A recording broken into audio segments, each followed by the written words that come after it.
بسم اللہ الرحمن الرحیم۔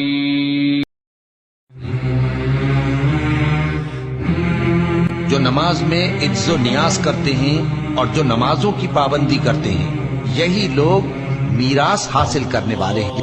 جو لوگ خیرات کرنے والے ہیں، مرد بھی اور عورتیں بھی، اور اللہ کو نیک نیتی سے قرض دیتے ہیں، ان کو کئی گنا ادا کیا جائے گا اور ان کے لیے عزت کا صلہ ہے۔ مومنو، تم پر روزے فرض کیے گئے ہیں جس طرح تم سے پہلے لوگوں پر فرض کیے گئے تھے، کہ اللہ پر اور اس کے رسول صلی اللہ علیہ وآلہ وسلم پر ایمان لاؤ اور اللہ کی راہ میں اپنے مال اور جان سے جہاد کرو۔ جو آسودگی اور تنگی میں اپنا مال اللہ کی راہ میں خرچ کرتے ہیں اور غصے کو روکتے اور لوگوں کے قصور معاف کرتے ہیں، اور اللہ نیکوکاروں کو دوست رکھتا ہے۔ مومن تو وہ ہیں جو اللہ اور اس کے رسول صلی اللہ علیہ وآلہ وسلم پر ایمان لائے پھر شک میں نہ پڑے۔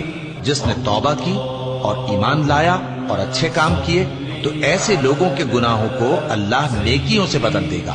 اے اہل ایمان، اللہ کا بہت بہت ذکر کیا کرو اور صبح و شام اس کی پاکی بیان کرتے رہو۔